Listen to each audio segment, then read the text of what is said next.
আমার আজকের রেসিপি কাতলা মাছের মাথা দিয়ে কাঁটা চচ্চড়ি। নমস্কার বন্ধুরা, কিচেন ম্যাজিক খাজানা চ্যানেলের আরও একটি নতুন পর্বে আপনাদের সবাইকে স্বাগত। এটা নতুন কোনো রেসিপি নয়, এর আগে বাড়িতে আপনারা আপনাদের মতন করে অনেকেই বানিয়েছেন। খেতে ভীষণই ভালো হয়, খুব সহজে চটজলদি সুস্বাদু এই কাঁটা চচ্চড়ি বাড়িতে কিভাবে বানিয়ে নেবেন, তাহলে আসুন ঝটপট রেসিপিটা দেখে নেওয়া যাক। সবার প্রথমে দিয়ে দিচ্ছি কড়াইতে 3 থেকে 4 চামচের মতন সর্ষের তেল। আর এই রেসিপিটা সর্ষের তেলেই করবেন, সর্ষের তেলে করলে খেতে বেশি ভালো লাগবে। তেল কড়াইয়ের গায়ে ভালো করে ছড়িয়ে দেওয়ার পর তেল খুব ভালোভাবে গরম হয়ে গেলে লবণ হলুদ দিয়ে মাখিয়ে রাখা একটা কাতলা মাছের মাথা ভেজে নেব। গ্যাসের ফ্লেমটাকে হালকা লো টু মিডিয়ামের মধ্যে রেখে বেশ লালচে করে ভেজে নেব। মাথার দুটো পাশ লালচে করে ভাজা হয়ে গেলে এবার আমি খুন্তির সাহায্যে একটু ভেঙে দিচ্ছি। খুন্তির সাহায্যে মাছের মাথাগুলো একটু ভেঙে টুকরো করে দিলে কি হবে, মাছের মাথা খুব ভালোভাবে ভাজা হবে। 5 থেকে 6 মিনিট ধরে মাছের মাথাগুলো খুব ভালো করে ভেজে নিয়েছি। এবার কড়াই থেকে অন্য একটা জায়গার মধ্যে তুলে নেব। এবার ওই একই তেলের মধ্যে ফোড়নে দিয়ে দিচ্ছি 3-4 টিস্পুন ভাজা জিরের গুঁড়ো, একটা মাঝখান দিয়ে কেটে নেওয়া শুকনো লঙ্কা আর একটা তেজপাতা। নেড়েচেড়ে ফোড়ন ভেজে নিয়ে ফোড়নের কালার চেঞ্জ হয়ে গেলে এবার দিয়ে দেবো একটা মাঝারি সাইজে লম্বা করে কেটে রাখা আলু। লম্বাটে শেপে আলু পাতলা করে কেটে নিয়েছি। নেড়েচেড়ে একটু মিশিয়ে নিয়ে দিয়ে দিচ্ছি সামান্য পরিমাণে লবণ। লবণ এখানে আমি আলু ভাজার মতন দিলাম। 2 থেকে 3 মিনিট ধরে আলু হালকা ভাজা হয়ে গেলে তারপর অন্য একটা জায়গার মধ্যে তুলে নেব। আমি এখানে কড়াইয়ের মধ্যে ফোড়ন দেওয়ার পর তারপর আলুগুলো ভেজে নিয়েছি। আপনারা চাইলে কিন্তু তেল দিয়ে তারপর আলু ভেজে তুলে নিয়ে তারপর ফোড়ন অ্যাড করতে পারেন। আলু ভেজে তুলে নেওয়ার পর এবার আমি দিয়ে দেব 2 ছোট সাইজের কুচিয়ে নেওয়া পেঁয়াজ। গ্যাসের ফ্লেমটাকে হালকা লো টু মিডিয়ামের মধ্যে রেখে পেঁয়াজ 1 মিনিট ধরে নেড়েচেড়ে আমি এর মধ্যে দিয়ে দিচ্ছি সামান্য পরিমাণে লবণ,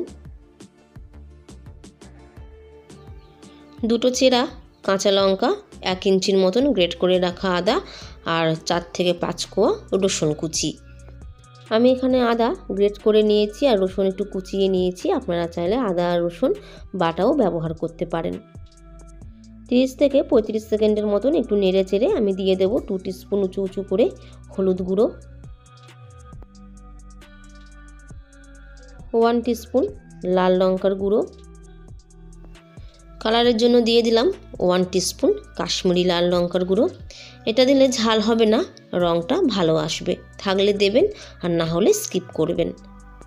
মশলা যাতে না পুড়ে যায় সেজন্য দিয়ে দিলাম 1/2 কাপ জল, 3-4 টিস্পুন ভাজা ধনের গুঁড়ো। নেড়েচেড়ে মিশিয়ে নিয়ে 2 মিনিট ধরে মশলাটা খুব ভালো করে কষিয়ে নেব, যাতে মশলার কাঁচা গন্ধটা চলে যায়। এবার এর মধ্যে দিয়ে দিচ্ছি স্বাদ অনুযায়ী লবণ। লবণ আপনারা আপনাদের টেস্ট অনুযায়ী অ্যাড করবেন। মশলা প্রায় আমার কষিয়ে নেওয়া হয়ে গেছে। আবারও একটু মিশিয়ে নিয়ে এবার আমি এর মধ্যে দিয়ে দেব 3/4 কাপ জল।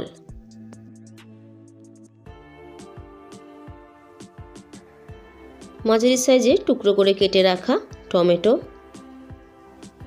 এর সাথে দিয়ে দেব একটা মাঝারি সাইজের লম্বি টুকরো করে কেটে রাখা বেগুন।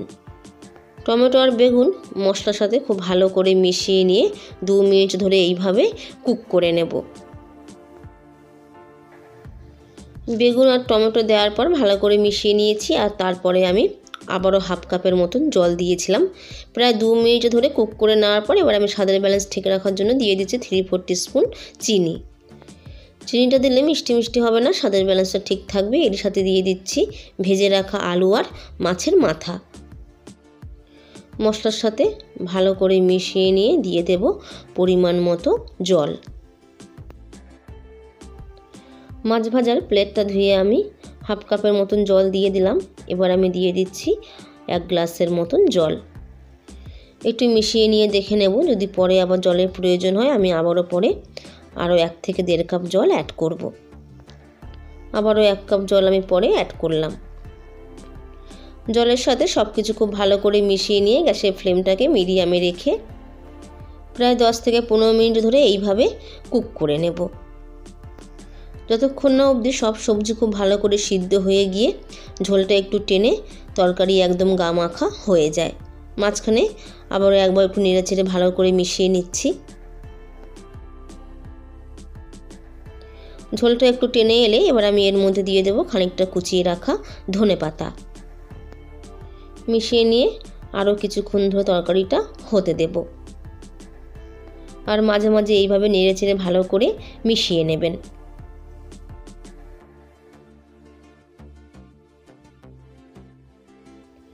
কাঁটা চচ্চড়ি কিন্তু প্রায় হয়ে গেছে, দেখুন ঝোল টেনে গিয়ে একদম গা মাখা হয়ে গেছে।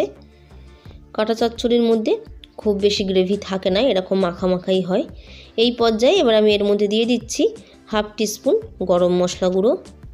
আমি এখানে দোকান থেকে প্যাকেটের কেনা শাহি গরম মশলা গুঁড়ো ব্যবহার করেছি। আপনাদের কাছে শাহি গরম মশলা গুঁড়ো না থাকলে এমনি নর্মাল যে গরম মশলা গুঁড়ো হয় লবঙ্গ, এলাচ, দারচিনি, সেটাও ব্যবহার করতে পারেন। এর সাথে দিয়ে দিলাম 3-4 টিস্পুন ভাজা জিরের গুঁড়ো। গ্যাসের ফ্লেমটাকে বন্ধ করে দিয়ে দেব 1 চামচ ঘি, আর সব শেষে দিয়ে দিচ্ছি আরও খানিকটা কুচিয়ে রাখা ধনেপাতা। আমি এই রান্নাটা কাতলা মাছের মাথা দিয়ে করেছি, আপনারা কিন্তু রুই মাছের মাথা কিংবা ভেটকি মাছের মাথা দিয়েও করে নিতে পারেন। আবারও একবার ভালো করে মিশিয়ে নেওয়ার পর দুপুরবেলা গরম ভাতের সাথে পরিবেশন করব।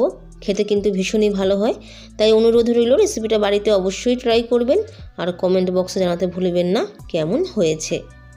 যদি আমার রান্নার রেসিপি আপনাদের ভালো লাগে তাহলে ভিডিওটিতে একটি লাইক দেওয়ার অনুরোধ রইল, আর চ্যানেলে যদি নতুন বন্ধু হয়ে থাকেন চ্যানেলটি সাবস্ক্রাইব করে নেওয়ার অনুরোধ রইল, আর তার সাথে পাশে থাকা বেল আইকনটা অবশ্যই প্রেস করে দেবেন, যাতে আমি যখনই কোনো নতুন রেসিপি আপনাদের সাথে শেয়ার করি নোটিফিকেশান আপনাদের কাছে পৌঁছে যায়।